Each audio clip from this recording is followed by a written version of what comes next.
প্রথম চ্যালেঞ্জ হলো শান্তি শৃঙ্খলা ফিরে এলা। পুলিশ তো আসতেছে না, পুলিশ তো আনতে পারতেছে না।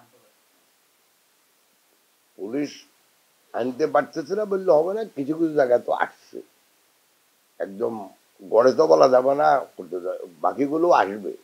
আর যেগুলো আসতেছে না সেগুলির ব্যাপারে আমার আপনাকে বলতে হবে না, তাদের অতীত যদি আমি বিবেচনা করে তাহলে হয়তো তারা নিজেরাই মনে করতেছে আমি দোষী, আমাকে ধরবে গেলে। এখানে আমি সংস্কারকে বিভাগে বিভক্ত করতে চাই। একটা হবে সাংবিধানিক সংস্কার,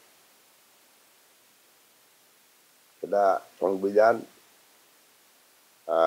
পরিবর্তনের মাধ্যমে করা যেতে পারে। আবার কতগুলো আছে আইনের সংস্কার, সেটা আইন পরিবর্তন করে করা যেতে পারে। আর তৃতীয় হইল প্রাতিষ্ঠানিক সরকার সংস্কার। এখন আমি যদি 2007 এবং 2008 উদাহরণে যাই, সেখানে কিন্তু ওই সরকার একই কথা বলছিল, বলে 186টা আইন বা 189টা আইন কিন্তু সংস্কার করছিল, এটা আপনাদের অজানার কথা না। এবং যখন নতুন সরকার প্রতিষ্ঠিত হয় 2009 জানুয়ারি মাসে, ওই সরকারের কথা ছিল যে প্রতিটি আইন যেগুলি পরিবর্তন করা হয়েছে বা সংস্কার করা হয়েছে সেগুলিকে পার্লামেন্টে অ্যাপ্রুভ করিয়ে দেওয়া। এখন আমাদের এই আইনও আছে এবং সংবিধানেই বলা আছে যদি কোনো অর্ডিন্যান্স জারি করে সেটা পার্লামেন্টের অবর্তমানে যদি কোনো অর্ডিন্যান্স জারি করে, সেই অর্ডিন্যান্স পার্লামেন্ট অধিবেশন শুরু হওয়ার প্রথম দিন থেকে আরম্ভ করে 6 মাসের ভিতরে যদি পার্লামেন্ট অ্যাপ্রুভ না করে তাহলে সেটা অটোমেটিক্যালি বাতিল হয়ে যাবে। যার জন্য ওই 183টা আইন সবই বাতিল হয়ে গেছে। তো এখন কে কি বললো আমি এটা নিয়ে এখন মাথা ঘামাতে চাই না। ডক্টর ইউনূস সাহেব কি বললেন, উনি বলতেই পারেন, উনি একটা এখন অন্তর্বর্তীকালীন সরকারের প্রধান হিসাবে উনি বলতে পারেন। বাট এসেন্সিয়ালি যে কোনো সংস্কার, সাংবিধানিক এবং আইনের সংস্কার, এসেন্সিয়ালি এটা হলো রাজনীতিবিদদের কাজ, এটা রাজনীতির কাজ। কিন্তু ওনারা তো রাজনীতিবিদ হিসাবে এখানে আসে নাকি, ওনারা এসছেন নিউট্রাল এবং অরাজনৈতিক হিসাবে এখানে আসছে। তো ওনারা যদি বলেনও রাজনৈতিক সংস্কারে হাত দিবেন, এটা কতটুকু যুক্তিসঙ্গত বা কতটুকু ওনারা করতে পারবেন, আমি তো আপনাকে একটা উদাহরণ দিলাম। যেটা ইমিডিয়েটলি করা দরকার, যেটা ওনারা করতে পারেন, যেটা আইনগতভাবে সিদ্ধ, সেটা হলো প্রতিষ্ঠানগুলির সংস্কার। যেমন আপনি যদি পুলিশে একটা সংস্কার আনেন, এটার জন্য তো আপনাকে আইন বদলাতে হবে না। আইনের ভিতরে কোথাও বলা না যে পুলিশ আননেসেসারি তার ক্ষমতা ব্যবহার করবে, বন্দুক ব্যবহার করবে, ওখানে বলাই আছে আপনি কিভাবে করতে পারবেন। ওখানে বলাই আছে 154 ধারা যদি আপনাকে কাউকে গ্রেপ্তার করেন তাহলে প্রসিডিউরটা কি হবে, এটা একটা সুপ্রিম কোর্টের রায়ও আছে। কথা বুঝছেন আমরা?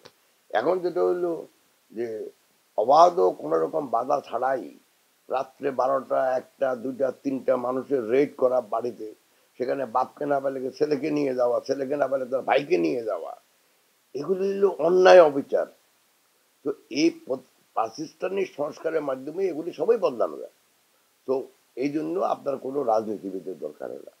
তো আমি মনে করি ওনাদের আয়ত্তের ভিতরে যেগুলি করলে যেগুলি ভবিষ্যতে পার্মানেন্ট থাকবে সেগুলি ইমিডিয়েটলি হাত দেওয়া উচিত। আর যেগুলি রাজনৈতিক সংস্কার, এগুলি ওনারা চাইলেও করতে পারবেন না, বলতে পারবেন অনেক কথাই, কিন্তু যেগুলি পারবে না এগুলি বাদ দিয়া যেগুলি পারবে শান্তি শৃঙ্খলার মানে ফেরত আনার জন্য, দেশের উন্নয়নের পথে যেন বিনিয়োগ বৃদ্ধি পায় এবং যেন বিনিয়োগের জন্য যে পরিবেশ দরকার সেই পরিবেশ সৃষ্টি করাই ওনাদের প্রধান লক্ষ্য হওয়া উচিত এখন। এবং যেসব বৈষম্য আছে এখন, যেমন আইনের সমপ্রয়োগ করা, এখন মনে করেন একই ধরনের কেস আমার নামে হইলো, আমি ধরেন আমি আরেক দল করি, তো আমার 5 বছর জেল হয়ে গেল। সরকারি দলের একজনের নামে আসলো দুর্নীতির, তারটার ইনভেস্টিগেশনই হবে না, তারটা বিচারই হবে না, তারটা মানে কোনো রকমের রায়ও হবে না। এগুলি হইল আইনের নামে বৈষম্য সৃষ্টি করা। যেমন আইন, আপনি যদি আইনের শাসন প্রতিষ্ঠা করতে চান, তাহলে প্রথম কাজ হলো আইনের সমপ্রয়োগ। দুই, আপনি কোনো এই আইন প্রয়োগে কোনো বৈষম্য সৃষ্টি করবেন না। এগুলি যদি করতে পারে, সমাজ আস্তে আস্তে স্থিতিতে ফিরে পাবে। আর এগুলি না করলে ওই আবার একে ধরবেন, ওকে ধরবেন, ওকে ধরবেন, আপনার সমাজকে আরো অস্থিতিশীল করবেন। আমরা তো এখন পেমেন্ট করতেছি, আমরা এখন বেতন ভাতা দিতে আছি 2006 থেকে 2007 থেকে 2008-এ যা করা হয়েছে, এমন রাস্তা দেখা দিয়ে গেছে, নতুন সরকার আসে ওই রাস্তায় চলছে।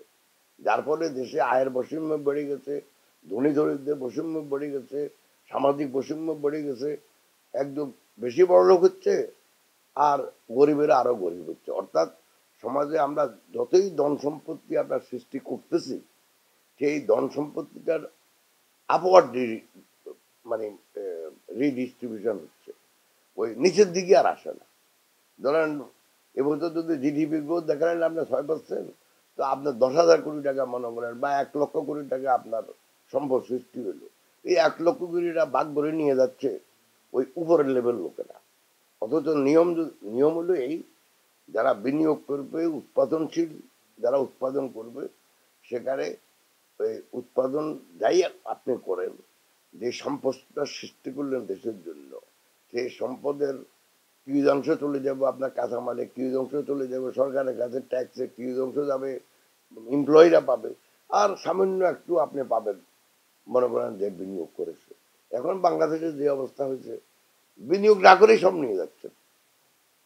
এই যে চাঁদাবাজি, এই যে মনে করেন এই যে ওই যে টেন্ডার পাইয়ে দিলেন, ওর জন্য আপনার 10% নিয়ে গেলেন, এটা তো এটাকে অর্থনীতির ভাষায় বলে র্যান্ড সিটি। অর্থাৎ আপনি সম্পদ সৃষ্টি না করে আপনি সম্পদ অর্জন করতেছেন।